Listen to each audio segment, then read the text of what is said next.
Good morning friends, a very warm welcome to all of you in our new session of digital Gurukul. नमस्कार दोस्तों, digital Gurukul में मैं श्रीकांत आप लोग सबका स्वागत करता हूं। तो दोस्तों, आई होप आप लोग की तैयारी अच्छी चल रही होगी, आप लोग अच्छे से तैयारी कर रहे होंगे। और बहुत सारे दोस्तों ने मेरा फर्स्ट वीडियो जो था हिंदी पार्ट 2 से रिलेटेड, जो सेकंड पेपर था उससे रिलेटेड वीडियो जो मैं ऑलरेडी अपलोड कर चुका हूं, बहुत सारे वीडियो आप लोग देख चुके हैं। और फर्स्ट पार्ट मैंने अपलोड कर दिया है, सेकंड पार्ट भी अपलोड कर दिया है, 2 पॉइंट, ठीक है। तो बहुत सारे मेरे दोस्तों ने फर्स्ट पार्ट अपलोड करने के बाद भी कमेंट किया और रिक्वेस्ट किया कि सर आप मतलब इस वीडियो जो है दिन जल्दी जल्दी ढलता है, जो हरिवंश राय बच्चन द्वारा विरचित है, उससे रिलेटेड इंपॉर्टेंट क्वेश्चन का एक सेट पे आप लोग डाल दीजिए। मैं इसी आप लोगों के रिक्वेस्ट से ही मैं ये सेट डाल रहा हूँ। पर डालने के बाद मैं एक चीज़ बार बार कह रहा हूँ दोस्तों, आप लोग शॉर्टकट पे मत जाइए। मैं उस पोएम के थ्रू आप लोगों को डीपली समझाने की कोशिश किया हूँ, तो आप लोग उसे समझने की कोशिश कीजिए, मतलब कवि की भावनाओं को समझने की कोशिश कीजिए। अगर आप लोग उसे फील कर लेते हैं, उसे समझ जाते हैं, तो कैसा भी क्वेश्चन आएगा आप लोग इजीली कर पाइएगा। क्योंकि क्वेश्चन कितना याद कीजिएगा, एक है नहीं, ठीक है, बहुत सारे पोएम्स है, बहुत सारे जो है स्टोरी है, सारी चीज़ें मतलब याद रखना आई थिंक पॉसिबल नहीं है। और सिर्फ यही तो नहीं करना है, बाकी सब्जेक्ट्स भी तो है। इसलिए आप लोग जरूर से जरूर मेरे उस वीडियो को देखिए और उसे फील कीजिए। उसके बाद अपनी फीलिंग्स जो है, मतलब जो समझ में आप लोग आ रहा है, उससे आप लोग एक सब क्वेश्चंस को कंपेयर कीजिए। और उसके बाद एक बार आप लोग उसको देखने के बाद अगर इसको आप लोग करते हैं, तो दावे के साथ कह सकता हूँ आप लोग एक बार पढ़ने के बाद नेक्स्ट बार पढ़ने की जरूरत नहीं पड़ेगी। और आप लोग ये सारे क्वेश्चंस को अगर उसे देखने के बाद कर लेते हैं, तो मुझे लगता है कि और कुछ भी आप लोगों को पढ़ने की जरूरत नहीं है, क्योंकि इससे बाहर क्वेश्चन आ ही नहीं सकता है। मैं दावे के साथ कह सकता हूँ, चाहे कितना भी टफ क्वेश्चन हो, कितना भी इजी क्वेश्चन हो, इससे बाहर नहीं आ सकता है। सो आप लोग मेरे से जुड़े रहिए और दोस्तों जरूर मुझे लाइक और सब्सक्राइब करना मत भूलिए, क्योंकि यही मेरे लिए एकमात्र आपका प्यार दर्शाता है और मुझे मेहनत करने के लिए इंस्पायर करता है। वरना मुझे लगता है कि आप लोगों को जरूरत नहीं है मेरे इस वीडियो की, ठीक है। इसलिए जरूर मुझे लाइक और सब्सक्राइब करना मत भूलिए। तो चलिए शुरू करते हैं इम्पॉर्टेंट क्वेश्चंस रिलेटेड टू दिन जल्दी जल्दी ढलता है, जो मैं ऑलरेडी अपलोड कर चुका हूँ, उससे रिलेटेड क्वेश्चंस, ठीक है। क्वेश्चन जो पहला क्वेश्चन है, दिन जल्दी जल्दी ढलता है मतलब किस प्रकार का है, कि उसकी प्रकृति क्या है, किस प्रकार की प्रकृति, वो गीत है। उसकी प्रकृति जो है, दिन जल्दी जल्दी ढलता है, गीत संकलित है, कहाँ से लिया गया है, वो उद्धृत किया गया है, वो जो है हरिवंश राय बच्चन द्वारा विरचित निशा निमंत्रण से लिया गया है। और उस कविता का नाम जो है वो दिन जल्दी जल्दी ढलता है। नेक्स्ट जो है, इस कविता में कवि कौन सा भाव है, मतलब किस तरह का भाव जो कवि दर्शाना चाहते हैं। इसके द्वारा कवि जो है विरह का भाव दर्शाना चाहते हैं, कि मन में एक अजीब सा विरह रहता है, ठीक है, किसी चीज को पाने की इच्छा रहती है, उसे दर्शाना चाहता है कवि। इस गीत में वर्णन है, किसका वर्णन है, ठीक है। इस गीत में कवि जो है अपने अकेलापन का, कुंठा की वर्णन किया है। कवि जो है बताता है कि मैं किसके लिए दुखी हूँ, किसके लिए इंतजार करूँ, ठीक है। अगर मेरे जीवन में कोई है ही नहीं, मेरा कोई इंतजार नहीं करता, तो मैं किसके लिए जो है मन में इच्छा पालूं, ठीक है। तो कवि इसका वर्णन करता है। नेक्स्ट जो है वो है, यह सोच दिन का पंथी भी जल्दी जल्दी चलता है। मैं दिन का पंथी किसका तात्पर्य कहा गया है, ठीक है, मतलब दिन का पथिक किसको कहा गया है। तो दिन का पथिक जो है वह दिन रूपी यात्री, यानी दिन में पथिक किसको कहते हैं, दिन रूपी यात्री अर्थात सूर्य को डिनोट किया गया है, ठीक है। दिन रूपी यात्री अर्थात सूर्य को डिनोट किया गया है। दिन का पथिक कौन है, दिन भर चलते रहता है, कौन दिन भर चलते रहता है, सूर्य। और रात का पथिक कौन है, रात का पथिक चंद्रमा है। तो दिन का पथिक के रूप में किसे डिनोट किया गया है, सूर्य को, ठीक है। कवि ने दिन का पथिक किसे कहा है, ठीक है, कवि ने दिन का पंथी किसे कहा है, उसे डिनोट किया है सूर्य को, लेकिन दिन का पंथी जो है वो सूर्य, दिन खुद को मानता है कवि कि मैं भी मतलब दिन भर किसी के लिए वेट करता हूँ, ठीक है। नेक्स्ट जो है, दिन के पंथी में जल्दी जल्दी चलने का अर्थ क्या है, मतलब दिन के पंथी में जल्दी जल्दी चलने का अर्थ क्या है, कि जल्दी जल्दी क्यों चलता जाता है। क्योंकि अगर कोई मंजिल सामने दिखाई देती है तो मन में और ज्यादा जिज्ञासा ही बढ़ती जाती है। आप लोग देखे होंगे, कोई चीज सामने दिखाई देने पे क्या जिज्ञासा और बढ़ जाती है, एक्साइटमेंट और बढ़ जाता है उसे पाने की, उसे अचीव करने की। इसलिए जो है अब मंजिल निकट है, इसलिए इंसान जल्दी जल्दी चलता है। नेक्स्ट जो है, बच्चे प्रत्याशा में होंगे, पंक्ति में जो है प्रत्याशा का अर्थ क्या है, मतलब क्या है, यहाँ जो कवि बताया गया है, पॉइंट को डिटेल में जिसने देखा होगा उन्हें पता होगा, नहीं देखा है तो बार बार रिक्वेस्ट करता हूँ दोस्तों आप लोगों से कि जरूर देखिए, तभी आप लोगों को इसका आंसर या मीनिंग पता चलेगा, वरना याद करने और रटने से कोई फायदा नहीं होने वाला है आप लोगों को। बच्चे प्रत्याशा में होंगे पंक्ति में प्रत्याशा का अर्थ क्या है? प्रत्याशा मतलब जैसे बताया गया है कि बच्चे अपने घोंसले से झांक रहे हैं, इंतजार में है कि उनके जो है माता पिता आएंगे और उन्हें खाना देंगे। कोई चीज पाने की इच्छा है, कोई चीज पाने की जिज्ञासा है, तो जो है पाने की इच्छा है। ठीक है, नेक्स्ट जो है यहाँ बच्चे शब्द का प्रयुक्त हुआ है किसके लिए? यहाँ बच्चे शब्द का प्रयुक्त हुआ है चिड़ियों के बच्चों के लिए।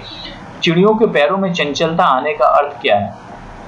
जैसे मैंने बताया है, डिटेल एक्सप्लेन भी किया है कविता में कि चंचलता आने का अर्थ क्या है कि चिड़िया जो है बहुत दूर से जो है दाना लेकर आती है अपने बच्चों के लिए और रास्ते में उन्हें थकान की अनुभूति होती है, पर उनके मन में जब ये बात आती है कि मेरे बच्चे जो हैं मेरे लिए वेट कर रहे होंगे, भूखे होंगे, तो उनके मन में वो जो दुख था, ठीक है, और वो जो कष्ट था और उनके मन में वो जो थकान थी वो सारी दूर हो जाती है अपने बच्चों के बारे में मतलब सोचकर, और ममता की बात आ जाती है और वो उनका जो है पंख और जल्दी जल्दी फैलाने लगती है और जल्दी से अपने घोंसलों तक पहुंचने चाहती है। तो इसमें चंचलता के कारण क्या है? उनके बच्चों का इंतजार कर रहे हैं, इसके लिए उसके पैरों में और चंचलता आ जाती है कि मैं जल्दी जल्दी वहां तक पहुंचूं। नेक्स्ट क्या है? मुझसे मिलने को कौन विकल में। मुझसे शब्द का क्या अर्थ है? मतलब कवि जो है यहाँ अपने विरह, अपने दुख को दर्शाना चाहता है कि चिड़िया के जो बच्चे हैं वो चिड़िया के लिए आने के लिए वेट कर रहे हैं, इसके लिए चिड़िया का मन में ये प्रसन्नता आती है कि मेरे बच्चे मेरे लिए वेट कर रहे हैं, वो इसलिए वो जल्दी जल्दी जो है उड़ती है और अपने घोंसले तक पहुंचना चाहती है। पर कभी अपने मन के दुखों का व्यक्त करके कहना चाहते हैं कि मेरे लिए तो कोई वेट नहीं कर रहा है, तो फिर मैं किसके लिए विकल हूँ, किसके लिए भूखी हूँ। नेक्स्ट जो है मुझसे मिलने को कौन विकल में जो है भावना है, किस तरह की भावना है? वो जो है मुझसे मिलने में किस तरह की भावना है? जो विशिष्ट तरह की भावनाएं हैं मुझसे मिलने के लिए। नेक्स्ट जो है मुझसे मिलने में कौन विकल। यहाँ कवि का भाव क्या है? यहाँ कवि का भावना निराशा की भाव है, दुख की भावना है। यह प्रश्न शिथिलता करता पद को, मतलब यहाँ पे पद का तात्पर्य क्या है? पद का तात्पर्य है कदम, मतलब यह सोच के ही कि मेरे से मिलने के लिए कोई भी आतुर नहीं है, मेरे जो पद हैं, मेरे कदम हैं, ऑटोमेटिकली स्लो हो जाते हैं। यहाँ किस प्रश्न की और संकेत करता है? कवि जो है, कवि के लिए घर में कोई इंतजार नहीं कर रहा है, यहाँ इस प्रश्न की और कवि जो है संकेत करता है। नेक्स्ट जो है मुझसे मिलने को कौन विकल में कवि ने संबंधित किससे किया है? मतलब कोई विकल नहीं है, इसे कवि ने किसको रिलेट किया है? अपने परिजनों को या अपनी पत्नी को जो है वो रिलेट किया है। भरता उर में विहलता है, कवि ने हृदय में कौन सी विहलता है, मतलब किस तरह के दुख है? ठीक है, तो कवि के मन में जो है एकांकी भावना है, वो दुनिया में अकेला है, कोई उसके लिए वेट नहीं कर रहा है।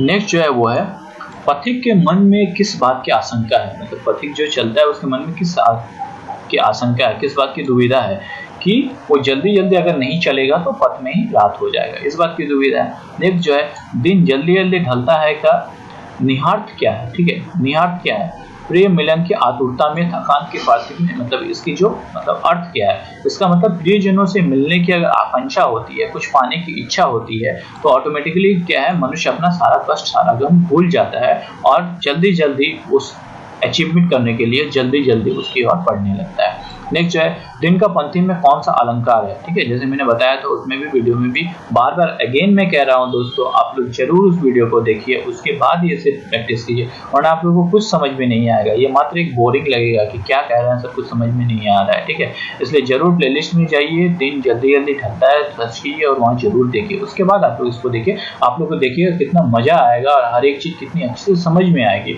और कभी आप लोग नहीं भूलिएगा, मैं ये जरूर दावे के साथ कहता हूँ, और इससे बाहर कोई भी क्वेश्चन नहीं आएगा।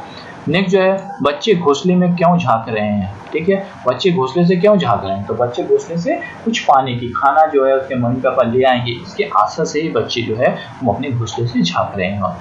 मैं हूँ किस हित से चंचल, यहाँ पे क्या कहा गया है, किसके लिए कहा गया है? ठीक है, यहाँ पे जो है कवि अपने मन की व्यथा को बताना चाह रहा है कि मैं किसके लिए चंचल हूँ, किसके लिए विचलित हूँ, कोई तो मेरे लिए वेट ही नहीं कर रहा, तो मैं जल्दी जल्दी किसके लिए चलूँ, क्या किसके लिए मैं आतुर हूँ। ठीक है, नेक्स्ट जो है हित का अर्थ क्या है? हित का अर्थ क्या है? यहाँ पे जो हित है, हित चंचल, मतलब किसके लिए या किसके वास्ते जो है मैं विचलित हूँ। नेक्स्ट जो है कि गीत का शैली क्या है? एक गीत का शैली मतलब किस तरह की शैली है, ये जो किस तरह की शैली है इसमें? आत्मकथात्मक शैली है और गीत शैली जो है इसकी शैली है। बहुत ही इंपॉर्टेंट क्वेश्चन है, आप लोग जरूर इन सबको एक नोटबुक में नोट कर लीजिए। पहले आप लोग सुनिए उस वीडियो को, समझने की कोशिश कीजिए, उसके बाद इसे आप लोग बार बार देखिए, प्रैक्टिस कीजिए। उसके बाद आप लोग क्या है नोटबुक में सारे इंपॉर्टेंट चीज़ों को नोट कर लीजिए। देखिएगा आप लोगों को कंप्लीट हो जाएगा। और मैं आगे भी ऐसे वीडियो बनाता रहूँगा, आप लोग के लिए लाता रहूँगा। आप लोग जरूर मेरे साथ जुड़े रहिए दोस्तों। और आपका प्यार, आपका स्नेह है और आपको कुछ सीखने की, कुछ जानने की जो जिज्ञासा है वो आपके लाइक, कमेंट्स और सब्सक्राइब से पता चलता है दोस्तों। वरना मुझे लगता है कि मुझे ये वीडियो बनाने की ज़रूरत नहीं है। इसलिए मुझे लाइक, सब्सक्राइब और कमेंट करना मत भूलिए दोस्तों, क्योंकि वही जो है आपके प्यार को दर्शाता है और मुझे ज़्यादा से ज़्यादा मेहनत करने के लिए इंस्पायर करता है। ठीक है दोस्तों। तो नेक्स्ट जो लास्ट क्वेश्चन है कि एक गीत में कौन सा रस है, किस तरह का रस है। ठीक है, इसमें जो है वियोग श्रृंगार रस है। ठीक है, इसमें वियोगता की बात की गई है, माने जो कवि अपने मन की व्यथा, मन के वियोग को दर्शाने की कोशिश करता है। ठीक है दोस्तों, तो आई होप आप लोगों को ये वीडियो पसंद आया होगा और आप लोगों को हेल्पफुल होगा वीडियो ये जरूर। और आप लोग देखिएगा एग्जाम टाइम में आप लोग के लिए कितना बेनिफिशियल होगा ये सब बातें जो मेरे दोस्त तैयारी कर रहे हैं। Best of luck for of them. अच्छे से मेहनत कीजिए और जरूर कुछ करके दिखाइए दोस्तों। यही मेरे लिए गुरु दक्षिणा होगी। जब मैं सुनूंगा कि मेरे चैनल के जितने भी सब्सक्राइबर हैं मैक्सिमम मोस्टली सिलेक्ट हो गए हैं, तो मैं दिल से बताना चाहता हूं कि मेरे लिए उस दिन से ज़्यादा खुशी की बात कुछ नहीं होगी। वही मेरे लिए सबसे बड़ी गुरु दक्षिणा होगी दोस्तों आप लोग के लिए। तो अच्छे से मेहनत कीजिए। Best of luck for all your time. ठीक है, thank you for watching video. जय हिंद, जय भारत।